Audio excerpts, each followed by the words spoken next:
கிறிஸ்துவில் அன்பானவர்களே, இயேசு கிறிஸ்துவின் நாமத்திலே உங்களை நான் வாழ்த்துகிறேன். இன்றைய அனுதின உணவிற்காக கர்த்தர் நமக்கு கொடுக்கிற வார்த்தை ஏசாயா 32 அதிகாரம் 18வது வசனம். என் ஜனம் சமாதான தாபரங்களிலும் நிலையான வாசஸ்தலங்களிலும் அமைதியாய் தங்கும் இடங்களிலும் குடியிருக்கும். என் ஜனம் சமாதான தாபரங்களிலும் நிலையான வாசஸ்தலங்களிலும் அமைதியாய் தங்கும் இடங்களிலும் குடியிருக்கும். பிரியமானவர்களே, நம்முடைய ஆண்டவர் அவருடைய ஜனங்களை குறித்து என்ன சொல்றார் பாருங்க. அவரால் ரட்சிக்கப்பட்ட ஜனங்கள், இயேசு கிறிஸ்து என்கிற அந்த மகா பரிசுத்த தேவன் இந்த பூமியில வந்து தன் சொந்த இரத்தத்தை சிந்தி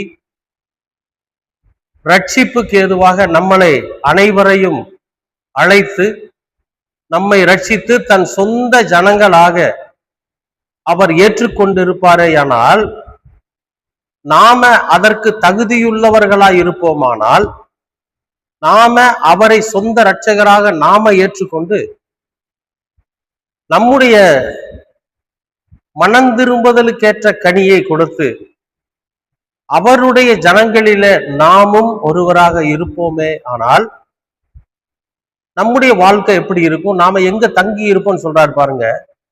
என் ஜனம் சமாதான தாபரங்களில், எந்த விதமான சண்டையோ சச்சரவோ பிரச்சனைகளோ போர்க்களமோ பயமோ எதுவுமே இல்லாம எந்த விஷயமாக இருந்தாலும் சமாதான பேச்சுவார்த்தையின் மூலம் முடிவு பண்ணி ஒரு சமாதானமா இருக்கக்கூடிய இடத்துல என்னுடைய ஜனங்கள் என்ன பண்ணுவாங்க?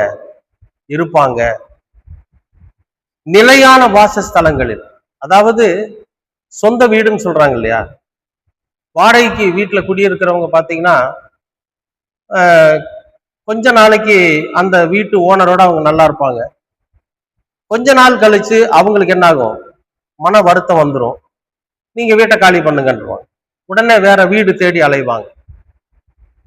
இப்படி வாடகை வீட்டில் இருக்கிறவங்க பாத்தீங்கன்னா ஒரு நிலை இல்லாத வாசஸ்தலம். அவங்களுக்கு வேறொருத்தரோட வீட்டுல குடியிருக்கிறாங்க.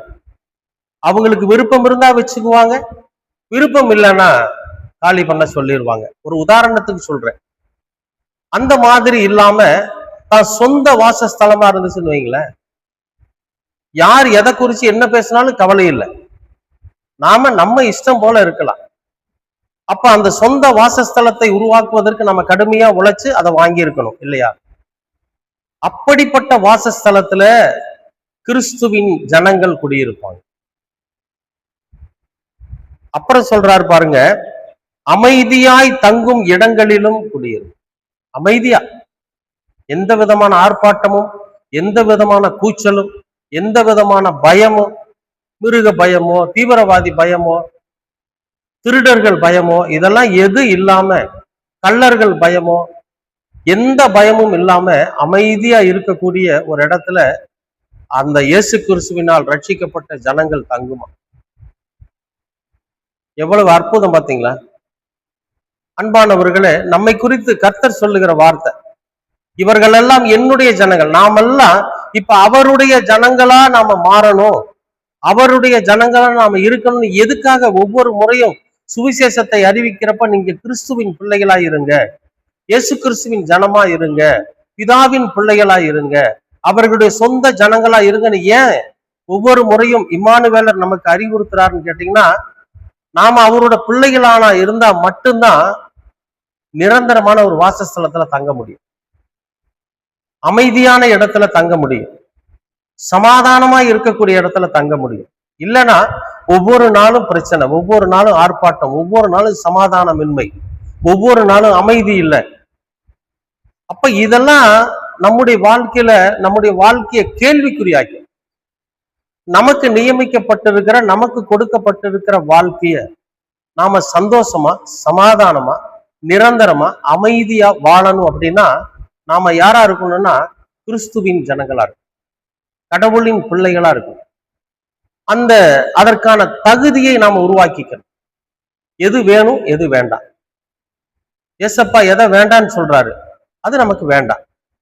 எது நம்மை பயன்படுத்த சொல்றாரு, எதை நம்ம உரிமையாக்கிக்க சொல்றாரு, அதுக்கான முயற்சி எடுத்து அதை நம்ம உரிமையாக்கிக்குவோம்.